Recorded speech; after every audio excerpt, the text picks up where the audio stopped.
This week, the dangers of free VPNs, invading privacy under a new name. Twitter loses passwords and now wants to encrypt your direct messages. Equifax. Pacemaker hacks and more. Jason Wood from Paladin Security joins us for expert commentary on not staying cool in a crisis, because that was last week, but something about crypto keys and Ray Ozzie. All that and more on this episode of Hack Naked News. This is Security Weekly, for security professionals, by security professionals.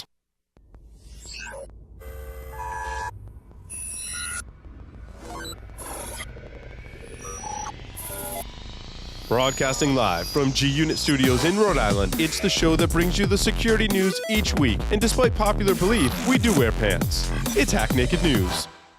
The breach was huge news at the time. Linux monitoring tool. List of affected devices. You can check out the link in the show notes. Ars Technica is reporting that hackers have cracked the Nintendo Switch this week.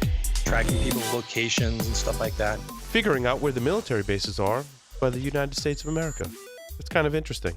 And not just the United States of America, as it turns out. Do you have a website, an external presence, employees, an office? Any of these things can be compromised and attacked. How are you defending your assets? Have you penetration tested your public assets? Start 2018 by taking a proactive approach to securing your vulnerable areas. Black Hills Information Security has been helping companies find their weaknesses since 2008. Email consulting at blackhillsinfosec.com and see how they can help you sleep better at night. Welcome, everyone, to Hack Naked News, episode 172 for May 8th, 2018. It is Tuesday, because that's the day we record Hack Naked News. I almost hit spacebar on the wrong thing. This is going to be a really interesting show. I'm Paul Sidorian, and we're broadcasting live from G-Unit Studios. Just a quick announcement. Make sure that you check out our on-demand material. Some of our previously recorded webcasts are now available on demand, which means you can get them anytime. securityweekly.com/on-demand. The state of endpoint security, according to Security Weekly, in addition to, Minerva Labs, Rapid7, and Endgame, all give their take on the state of endpoint security. You definitely want to go check that one out. It's a hot space. There's some good information there, securityweekly.com/on-demand. And now, for the security news. How free VPNs sell your data. Now take this with a grain of salt, as it comes from a VPN services provider who apparently isn't free, because they're kind of poking fun at the free ones. Now, they are biased. However, they reviewed the public privacy policies of some VPN service providers that offer free VPN services and found that the privacy statements could allow them to share or sell your data. They summed it up as follows. Many free VPN services are not transparent about how they might make money from you using their services. In most cases, when you're not being sold a product, you are most likely the product. And so, take that with a grain of salt. The link is in the show notes so you can see if your VPN provider is in fact on the list, and cancel your account and hope they delete your data. I couldn't even say that with a straight face. Okay. The Chinese government is reported to be behind a decade of hacks on software companies. Ars Technica is reporting that researchers said that Chinese intelligence officers are behind almost a decade's worth of network intrusions that use advanced malware to penetrate software and software and gaming companies, I should say, in the US, Europe, and Russia, and elsewhere. The hackers have struck as recently as March in a campaign that used phishing emails in an attempt to access corporate-sensitive Office 365 and Gmail accounts. In the process, they made serious operational security errors that revealed key information about their targets and possible location. Goodbye, Cambridge Analytica. Hello, Emeridata. Some are suggesting that just because Cambridge Analytica shut down, that they should not be spared from an investigation. Either way, Graham Cooley has reported that Cambridge Analytica is no more. People have lost their jobs. But don't be too quick to shed a tear. It turns out the founders of Cambridge Analytica have registered a new data analytics company they have called Emeridata. Perhaps they'll live to fight and invade privacy another day. Twitter is testing end-to-end direct messages dubbed Secret Conversation. The feature has been spotted in the latest version of Android application packaged by Twitter user Jane Manchun Wong, a computer science student at the University of Massachusetts, Dartmouth. Okay, first, people have a lot of time on their hands to look at all of the Android apps that are being updated in the Android store. Also, I wonder if they're going to log all of your conversations in clear text and store it on their servers, because they don't do things. Never mind. That story's coming up next. 350,000 cardiac devices need a security patch. The U.S. Food and Drug Administration, or the FDA, last month approved a firmware patch for a device made by Abbott's, formerly St. Jude's Medical, that are vulnerable to cybersecurity attacks, which are at risk of sudden battery loss. Some 350,000 patients are affected. The FDA's recommendation that all eligible patients get the firmware update at their next regularly scheduled visit, or when appropriate, depending on the preferences of the patient and the physician. Battery issues aside, the article goes on to cite researchers who uncovered flaws, not just this one, in the firmware update process, the security of the firmware update process, which, well, there was no security in the firmware update process. Equifax reveals the full horror of a monstrous cyber heist of its servers. Okay, well, that's a really... You can just imagine where that headline came from, the Register. Let's be clear. Full horror means they've clarified, they being Equifax, with the SEC in a publicly available letter. I put a link to it in the show notes so you can read it for yourself. All of the data that was accessed by the breach as a result of the breach, and what type of data was accessed. They basically clarified and said it wasn't just social security number, there were other types of data, and here's how many instances of that particular data were in the breach and were actually leaked as a result of the security incident. This was still one of the worst breaches in history and is still being attributed to a vulnerable version of Apache Struts. Now, there was a security researcher or a presenter at RSA that says, hey, by the way, there's a lot of people that are running that version of Apache Struts. And if you look at some of the statistics, there are thousands of companies, perhaps more, that are running that particular software. Equifax was not alone. A crypto jacking campaign exploits a Drupal flaw in over 400 websites that are known so far. The attacks, which have impacted over 400 government and university websites worldwide, leveraging critical remote code execution vulnerability mentioned in CVE 2018-7600, dubbed DrupalGeddon 2.0. Troy Mersch, a researcher with Bad Packets Report, claims Drupal bug in question has been patched for over a month. So if you haven't patched it by now, it's likely your systems are targeted with some kind of crypto jacking or crypto mining malware. But will people care? That's the big question. If they can spare those CPU cycles, maybe it will go unnoticed, and I'm sure that's what the attackers are banking on. And I'm sure attackers would love to be involved in our next story, where Twitter fixes a bug that addresses users and advises users to reset passwords. Look, folks, we all know the details of this hack. We've covered it on previous shows. Over 300 million credentials were found being stored in clear text on Twitter servers. It's not known, or there's no evidence that that information was made public. However, that would be really bad.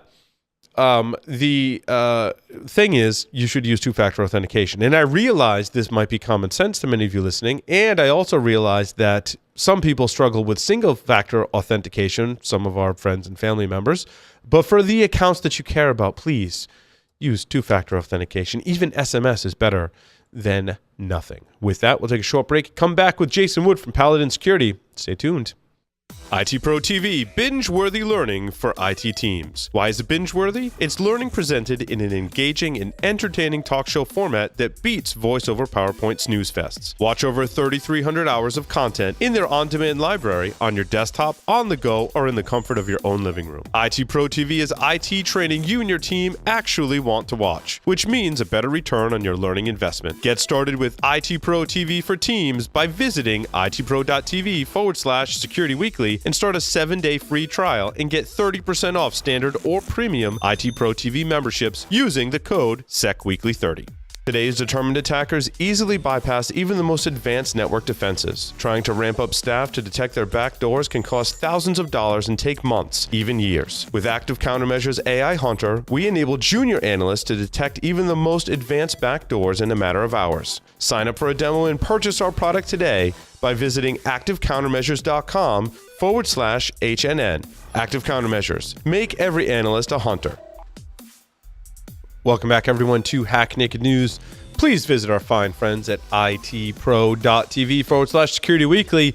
Get all of your on-demand training needs met with over 3,300 hours of training on various topics, including security. So make sure you check them out.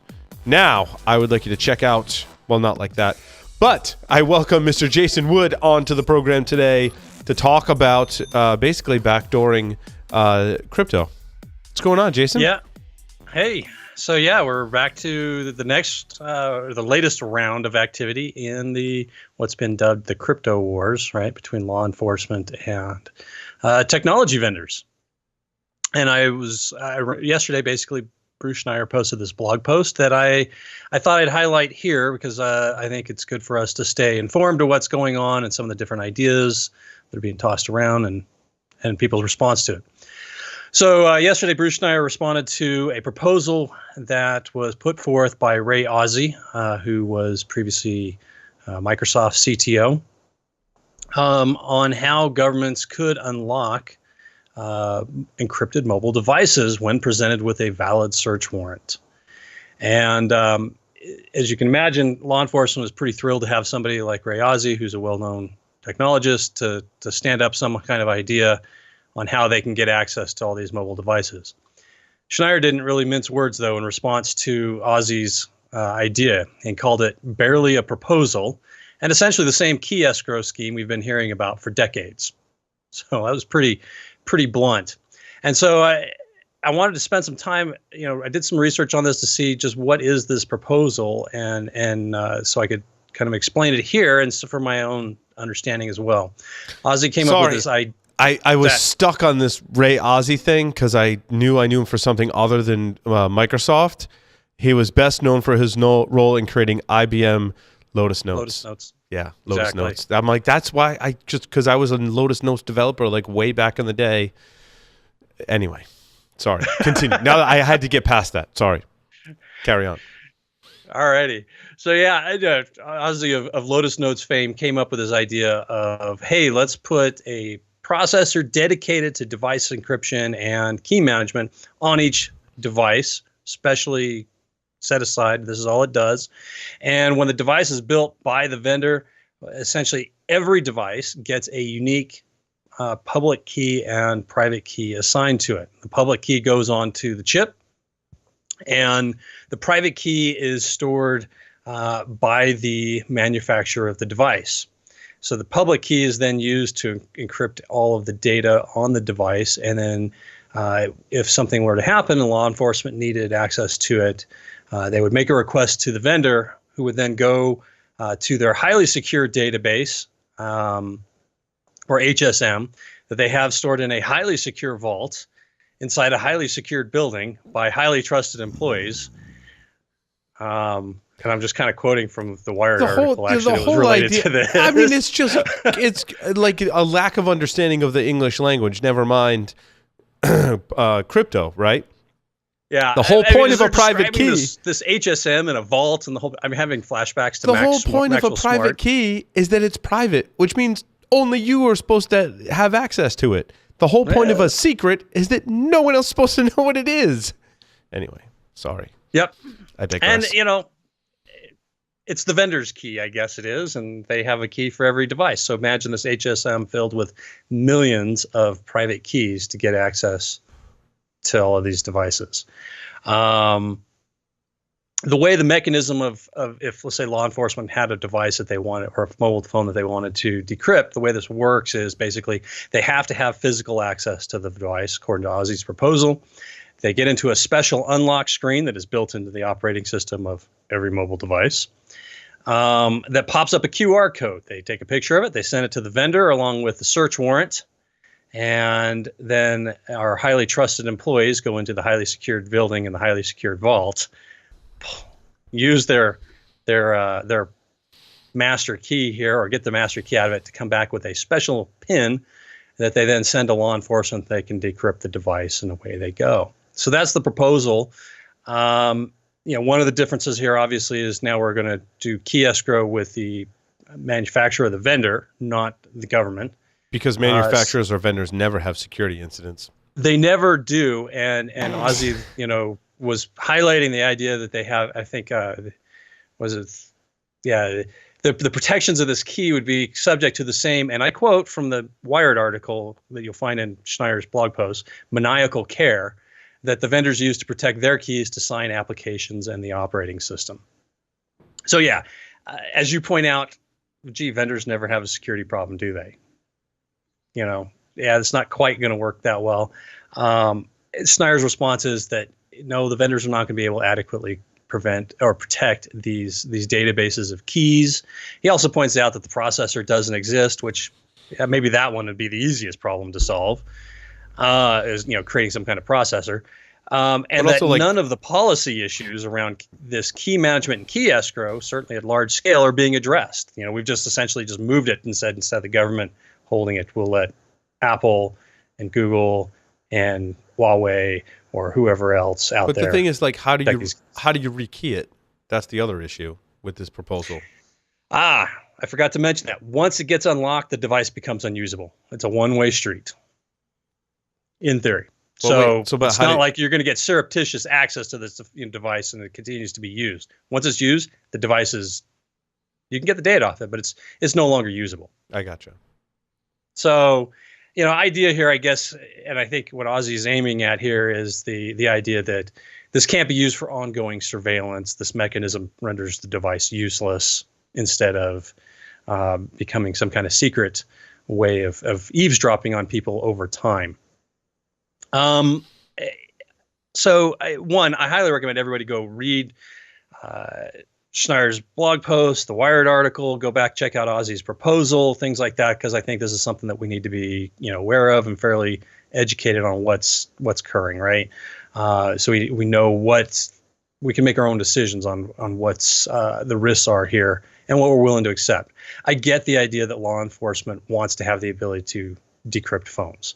I've heard a forensic examiner for law enforcement at a conference state that pretty much every crime has a mobile forensic component of it that they may choose to pursue because mobile devices are so prevalent in society.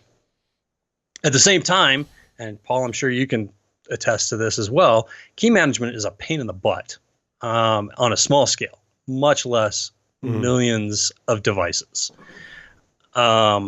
And we have seen plenty of examples throughout history, not even lately, of highly trusted individuals suddenly acting in ways that are not trustworthy. Sometimes we call them traitors or spies or things like that. Instead of, we skip the criminal tag. We've seen the lengths that governments will go to get access to varieties of devices and sensitive information, and governments of all different flavors, right? And this type of data is about as sensitive as it gets. These are the keys to protect whatever it is you're trying to protect for yourself. So what happens if a vendor who is not trying to play by the rules, who's not, let's say, U.S. or European based, or somebody that's going to have this rammed down their throat, decides that they don't want to obey the rules? How is that going to work? What will U.S. and European companies do when an oppressive regime or government comes to them and demands access to decrypt an individual's phone or a bunch of phones? That is something that becomes a real hot button issue, right, in our public discourse and politics. People would be very up in arms if Apple was to provide North Korea with keys to dissidents, and that information is used to do terrible things to those folks. Who knows? The questions go on, and Ray Ozzy makes the comment that like the government aspect of it, he has no answer to this. This is just a technical means. My recommendation with all this is, and the reason why I keep bringing these articles up is, one, to keep our eye on the news. This isn't going away. Stay informed. Get in contact with your government representatives. Certainly, I've read comments here in the U.S. of members of both houses of Congress who are not sold on this idea and are listening to cryptographers such as Schneier and others who are voicing their concerns with some of the ideas being proposed. Personally, I think this is a little bit of a Pandora's box. Folks think that this is how this is going to play out. We're going to have this highly secure thing, and it'll only be kept protected and only used in an authorized way. But things like this, I mean, they play out in unexpected and sometimes highly undesirable scenarios. So, like I said, keep your eyes on it, stay informed, and we've got a link in the show notes for you to go check out. Sweet. Jason, thank you so much for that, and thank you to everyone for listening and watching Hack Naked News. We'll see you next time.